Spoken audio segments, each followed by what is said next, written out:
Hi, welcome to agent private limited. आज का topic है difference between PLC and DCS.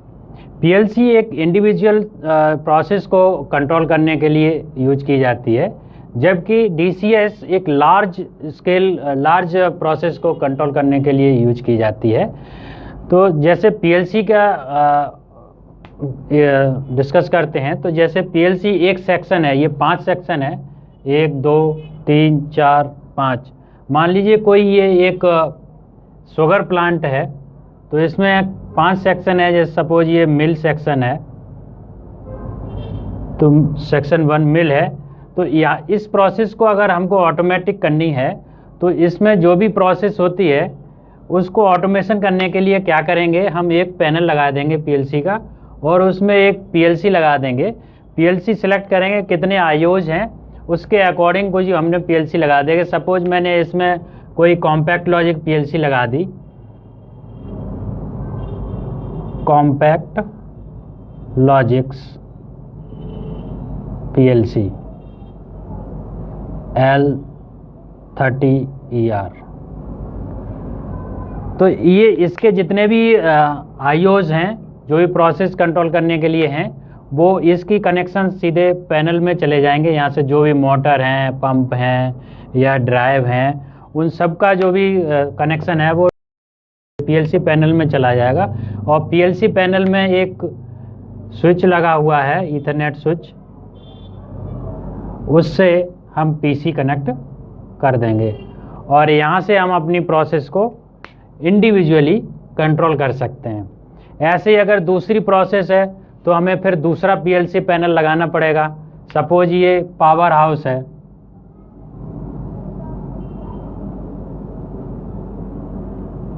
तो पावर हाउस में हम एक अलग पीएलसी लगाएंगे, पीएलसी पैनल लगाएंगे, उसमें पीएलसी लगाएंगे, और उसमें एक पीसी लगाएंगे और स्काडा लगाएंगे। यहाँ पर एक स्विच लगा देंगे, और इससे हम कंट्रोल करेंगे इस प्रोसेस को।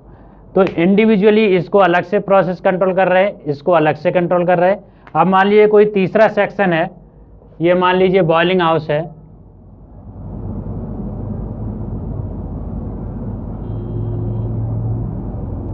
बॉइलिंग हाउस है, तो बॉइलिंग हाउस में फिर एक पीएलसी पैनल लगाएंगे और उसको स्काडा से कनेक्ट करेंगे, और यहाँ से इस इंडिविजुअल प्रोसेस को कंट्रोल करेंगे। ऐसे कोई मान लीजिए चौथी प्रोसेस है डिस्टिलेशन।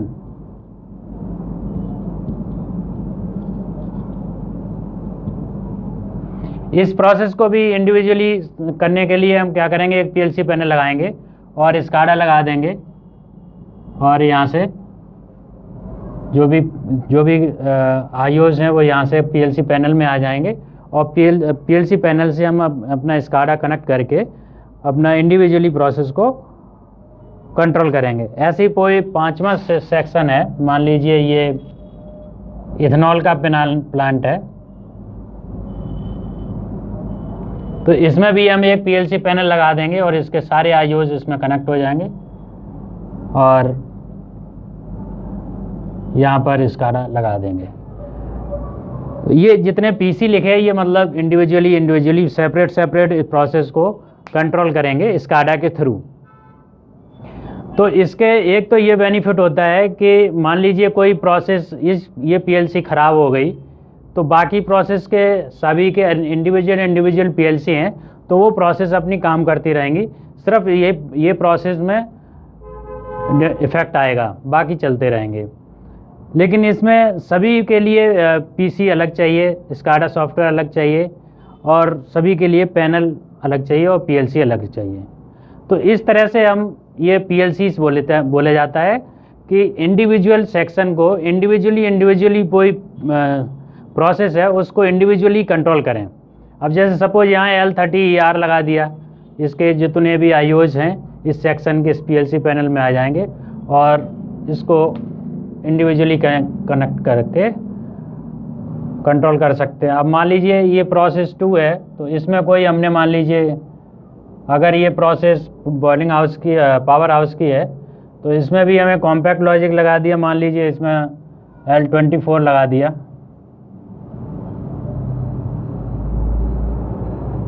और इसके आईओस कुछ कम है या उससे ज़्यादा तो कुछ और सीरीज लगा दी। मान लीजिए इसमें ज़्यादा ही हैं तो इसमें L33ER लगा दिया। तो इस तरह का एक अलग पीएलसी हो गई। और इस सेक्शन में इसके ये इथेनॉल का प्लांट, ये इसमें भी आईओस थोड़े ज़्यादा ही रहते हैं मेरे ख्याल से। सारे में कॉम्पैक्ट लॉजिक अलग अलग लगाने पड़ेंगे। तो इसमें मान लीजिए L30ER लगा दिया, इसमें भी L30ER लगा दिया। तो प्रोसेस कितनी बड़ी है उसके हिसाब से हम पीएलसी डिसाइड कर लेंगे। ये जो प्रोसेस हैं लमसम एक मीडियम साइज की प्रोसेस होती हैं, तो इनको हम सेपरेटली इंडिविजुअली इसको अलग अलग हम कंट्रोल करेंगे। और उसके लिए हमें अलग अलग पीएलसी पैनल की ज़रूरत पड़ेगी और अलग अलग स्काडा की ज़रूरत पड़ेगी। अब अगर हम डीसीएस लगाते हैं तो डीसीएस में जैसे ये 5 सेक्शन हैं, ये डीसीएस में एक ही डीसीएस कंट्रोलर लग जाएगा और उसी कंट्रोलर से हम लोकल पैनल लगा देंगे। लोकल पैनल में क्या होगा, लोकल पैनल में एक आईओ स्कैनर होगा, आईओ मॉड्यूल को स्कैन करने के लिए वो लोकल पैनल सेक्शन में लग जाएगा। जैसे सेक्शन 1 में एक लोकल पैनल लग गया, दूसरा लोकल पैनल सेक्शन 2 में लग गया, तीसरा लोकल पैनल सेक्शन 3 में लग गया, चौथा पैनल सेक्शन 4 में लग गया और 5वां लोकल पैनल सेक्शन 5 में लग गया।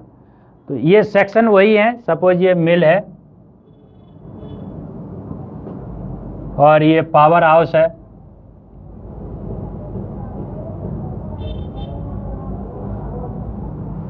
और ये बॉइलिंग हाउस है और ये डिस्टिलेशन है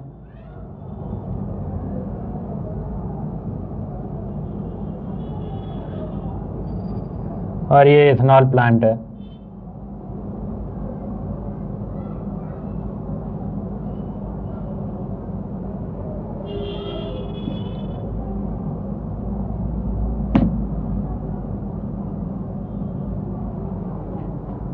तो इसमें क्या होगा, हमारा एक ही डीसीएस कंट्रोलर रहेगा। ये कंट्रोलर है, ये एक्चुअली जब डीसीएस कंट्रोलर एक रैक में लगते हैं, ये एक रैक है A4, इसमें 4 स्लॉट हैं 1 2 3 4। तो इसमें तो हम CPU लगा देंगे, मान लीजिए L71 लगा दिया।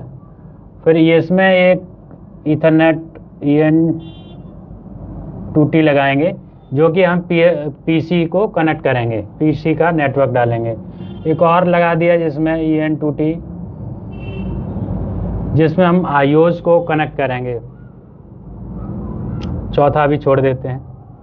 तो अभी ये इस तरह से अभी इसकी नेटवर्किंग कैसे होगी। मेन पैनल में हम कोई आईओस नहीं लगाएंगे, मेन पैनल में सिर्फ डीसीएस पैनल रहेगा जिसमें डीसीएस के कंट्रोलर रहेंगे और एक मीडिया स्विच रहेगा और एक ईथरनेट स्विच रहेगा। बाकी जितने भी आईओस हैं अपने अपने सेक्शन में एक लोकल पैनल लग जाएगा। अब सपोज ये सेक्शन 1 है, मिल सेक्शन है, इसमें एक लोकल पैनल लगेगा और इसमें एक AENTR बोलते हैं जिसको, ईथरनेट अडेप्टर, वो लगा देंगे। वह जितने भी आईओस होंगे उसके हिसाब से 1 या 2 3 लगा सकते हैं और वहाँ पर जितने भी इस सेक्शन की वायरिंग होगी इस लोकल पैनल में हो जाएगी।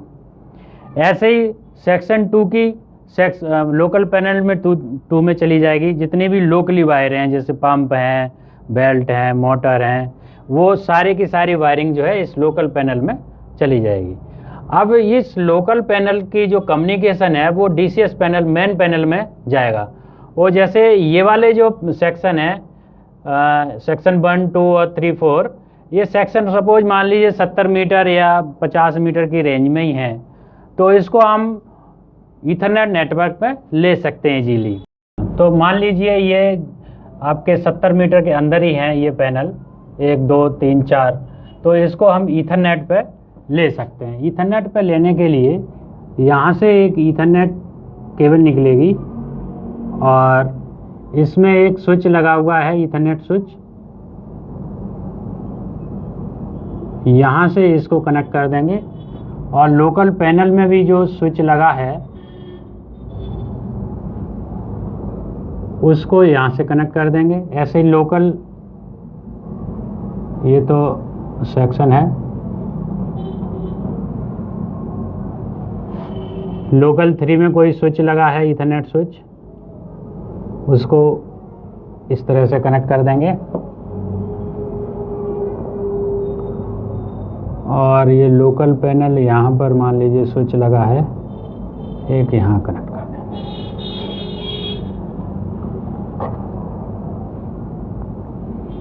तो इस तरह से ये कम्युनिकेशन, एक्चुअली ये हमने इस तरह से नेटवर्क में दिखाया है। ये इंडिविजुअली केबल सारी इस पाथ से होती हुई इस स्विच में जाएंगी। मेरे कहने का मतलब, जैसे एक ये केबल हो गई, ये इसी पाथ में होती हुई इस स्विच में जाएगी। ऐसे ये केबल ये हो गई, एक केबल ये हो गई, एक केबल ये हो गई।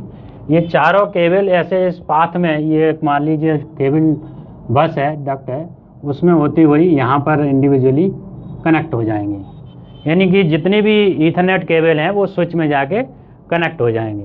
तो ईथरनेट पे ये कनेक्ट होके और यहाँ से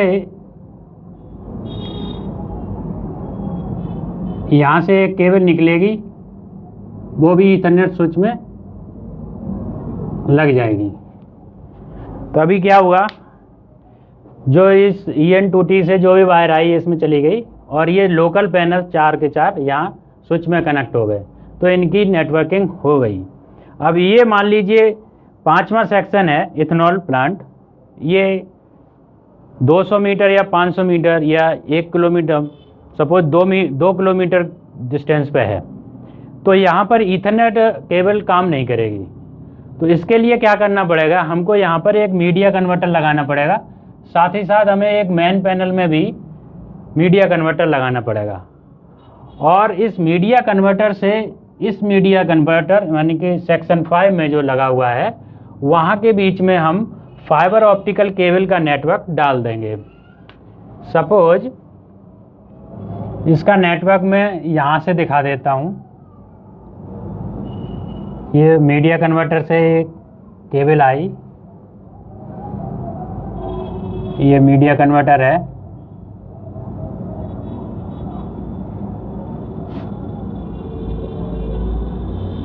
ये फाइबर ऑप्टिकल यहाँ से घूमती हुई यहाँ हमने डाल दी।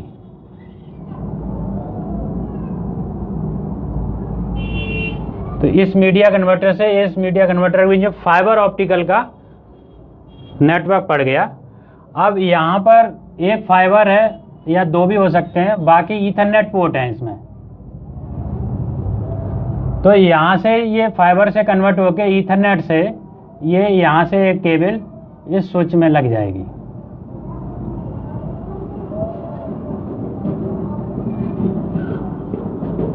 तो यहाँ से जो फाइबर का जो सिग्नल था वो यहाँ पर ईथरनेट स्विच में चला गया, यानी कि ईथरनेट नेटवर्क पे आ गया। अब यहाँ पर जो पैनल है, इसकी जो आईओस वगैरह को स्कैन करने के लिए ईथरनेट पोर्ट होता है। तो इसमें जो ईथरनेट पोर्ट है, वो ईथरनेट पोर्ट से इस स्विच में केबल चली जाएगी। बाकी जो आईओ स्कैन है वो सारे आईओ ईथरनेट पे होंगे, तो ये स्कैन कर लेंगे। जितने भी इसकी वायरिंग है वो इसमें कनेक्ट हो जाएगी और इस तरह से ये अपने ईथरनेट नेटवर्क पर PLC और DCS कंट्रोलर स्कैन कर लेगा। तो ये इंडिविजुअल सेक्शन में हमने अलग अलग PLC ने लगा करके हमने आईओ स्कैनर लगा दिए। यहाँ पर सिर्फ आईओ स्कैनर, कोई PLC नहीं होगी। हर एक सेक्शन में एक आईओ स्कैनर या 1 या 2 3 जितने भी आईओ मॉड्यूल होंगे उसके हिसाब से लगा देंगे और उसको ईथरनेट या फिर ज़्यादा डिस्टेंस है तो फाइबर ऑप्टिकल पर नेटवर्किंग करके हम मेन कंट्रोल पैनल में ले जाएंगे। तो सारी प्रोग्रामिंग यही रहेगी। अब दूसरा, इसमें हमने 2 EN2T लगाए हैं ईथरनेट नेटवर्क के लिए। तो दूसरा का क्या रोल है, दूसरे का क्या काम है? दूसरा जो ईथरनेट कार्ड है, इसको हम PC पे कनेक्ट करेंगे। यानी कि यहाँ मैं इसको इधर से दिखा देता हूँ समझने के लिए। ये यहाँ से केबल निकल के गई और इसमें लग गई, तो यहाँ से ये PC कनेक्ट हो गया, यानी कि यहाँ SCADA कनेक्ट हो गया। अब जनरली होता क्या है, जब भी हम DCS कंट्रोलर लगाते हैं तो क्योंकि ये बहुत सारी लार्ज प्रोसेस हो गई, अगर ये कंट्रोलर ख़राब हो गया तो सारे सेक्शन की प्रोसेस रुक जाएगी। इसलिए क्या करते हैं, हम इसमें रिडंडेंसी रखते हैं। तो रिडंडेंसी के लिए हम एक और कंट्रोलर लगाते हैं। इसमें पहला, दूसरा, तीसरा ये तो सेम रहेंगे। मान लीजिए ये CPU होगा L71 और ये EN2T हो गया, और ये चौथा है, इसमें RM मॉड्यूल लगा देंगे और इसको इंटरकनेक्ट कर देंगे। तो ये रिडंडेंट बन जाएगा। कोई भी प्रोसेस अगर इस DCS कंट्रोलर में कोई फॉल्ट आया तो ये ऑटोमेटिकली स्विच ओवर हो जाएगा और ये प्राइमरी बन जाएगा। ये पहले प्राइमरी होगा और ये सेकेंडरी होगा। अगर कोई प्रॉब्लम होगी तो ये स्विच हो जाएगा, ये प्राइमरी बन जाएगा और ये सेकेंडरी बन जाएगा। तो आपकी बाकी प्रोसेस कोई इफ़ेक्ट नहीं होगी, अपनी प्रोसेस चलती रहेगी और ये रिडंडेंट सिस्टम है। तो इसे रिडंडेंट DCS बोलते हैं। अभी जो पहले केस में बताया था वो नॉन रिडंडेंट DCS था। अब इसमें भी क्या करते हैं, इसमें भी 2 PC लगाते हैं, क्योंकि ये क्रिटिकल हो जाता है। क्योंकि एक ही PC लगाएंगे तो कहीं कुछ खराबी PC में आ गई तो भी दिक्कत है। तो इसके लिए क्या करते हैं, ये वाली भी केबल सिंगल है तो सीधा लगा सकते हैं। अगर ये 2 PC लगाने हैं तो फिर हम एक और स्विच यहाँ लगा देंगे और इस स्विच से एक केबल इस PC को दे देंगे और दूसरा केबल इस PC को दे देंगे। यानी कि 2 PC हो गए। ये PC भी रिडंडेंट हो गया, SCADA सिस्टम भी रिडंडेंट हो गया और कंट्रोलर भी रिडंडेंट हो गया। तो अभी आप ये समझ सकते हैं कि PLC का क्या रोल है और DCS का क्या रोल है। PLC इंडिविजुअल प्रोसेस को इंडिपेंडेंटली कंट्रोल करने के लिए यूज होती है और DCS एक लार्ज स्केल का प्लांट है, उसको सेंट्रलाइज कंट्रोल करना है तो हम DCS को यूज करेंगे। इसके कुछ बेनिफिट भी होते हैं। PLC लगाने का बेनिफिट ये है कि अगर कोई PLC एक ख़राब होती है तो बाकी सेक्शन को इफ़ेक्ट नहीं करेगा। अगर DCS ख़राब होता है तो अगर रिडंडेंट नहीं है तो हमारी पूरी प्रोसेस रुक जाएगी। इसलिए हम रिडंडेंट कंट्रोलर लगाते हैं। दूसरा, अगर प्रोसेस बहुत छोटी है तो DCS लगाना कोई बेनिफिट नहीं होगा। DCS लगाना कोई बेनिफिट नहीं होगा। उस टाइम पे PLC ही लगानी चाहिए। इस PLC में थोड़ा स्कैन टाइम थोड़ा फास्ट होता है, DCS में स्कैन टाइम थोड़ा स्लो होता है, क्योंकि इसको लार्ज स्केल पर सारा नेटवर्क स्कैन करना होता है। तो इस तरह से इसमें ये भी थोड़ा सा बेनिफिट तो नहीं कहेंगे, PLC में थोड़ा बेनिफिट कहेंगे कि ये फास्ट स्कैन करेगी। और बाकी ये पॉइंट है कि ये PLC और DCS और SCADA, इसमें अगर SCADA को भी जोड़ लेते हैं तो DCS का काम और PLC का काम है प्रोसेस को कंट्रोल करना। जो भी फील्ड से हमें कोई कमांड देनी है या हमें कोई सेंसिंग करनी है वो PLC और DCS सेम ही तरीके से करेगी।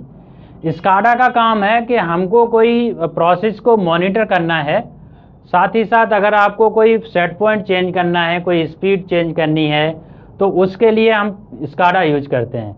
SCADA भी वर्क वैसे ही करेगा जैसे PLC के साथ करता है, वैसे DCS के साथ भी SCADA काम करेगा। तो SCADA तो कॉमन है, बस PLC और DCS एक कंट्रोलर हैं। PLC बोलते हैं प्रोग्रामेबल लॉजिक कंट्रोलर, DCS बोलते हैं डिस्ट्रीब्यूटेड कंट्रोल सिस्टम। ये कंट्रोलर एक ही जगह है लेकिन इसके IOs डिस्ट्रीब्यूटेड है, 1 2 3 4 5, तो ये डिस्ट्रीब्यूटेड हो गए। यानी कि इसमें ये प्रॉफिट है कि मान लीजिए इसमें 1000 IOs इसमें है, इस सेक्शन में, और 1000 आईओ इस सेक्शन में, 1000 इसमें, 1000 इसमें। अगर हम इन सब की वायरिंग सारे आईओज की मेन कंट्रोल पैनल में ले जाएंगे, यानी कि अगर पीएलसी है तो मेन ही में ले जाना पड़ेगा, तो इसमें वायरिंग का कॉस्टिंग बहुत ज़्यादा आएगी। तो हम क्या करते हैं कि लोकल पैनल में जितनी भी वायरिंग लोकल की है, सेंसर की है या कंट्रोलिंग डिवाइस की है, वो सारा लोकल पैनल में आ जाती है, और वहाँ से नेटवर्क के थ्रू, ईथरनेट नेटवर्क थ्रू या फिर फाइबर ऑप्टिकल के नेटवर्क के थ्रू मेन कंट्रोल में कम्युनिकेशन हो जाता है, और वो प्रोसेस सारी स्कैन करके यहाँ पर जो भी आईओ स्कैनर लगा होगा ये डीसीएस कंट्रोलर को इसका सारे आईओज स्कैन करके देगा, और जो भी लॉजिक इसके अंदर लिखा होगा उसके अकॉर्डिंग वो आउटपुट की कमांड वापस इसी नेटवर्क के थ्रू अपने अपने लोकल पैनल में भेज देगा। तो ये नेटवर्क के थ्रू इसमें चला जाता है। तो इसमें एक तो वायरिंग की कॉस्ट बहुत बच जाती है। इस सम को अगर मान लीजिए हम पीएलसी बड़ी सी लगा भी दें तो इसमें हम वायरिंग का कॉस्ट बहुत ज़्यादा आ जाएगा, और फिर ये उतना बेनिफिशियल नहीं रहेगा। लेकिन अगर प्रोसेस छोटी है तो पीएलसी बेनिफिशियल रहती है, अगर प्रोसेस बड़ी है तो फिर डीसीएस बेनिफिशियल रहता है। तो यही पॉइंट थे इसके अंदर।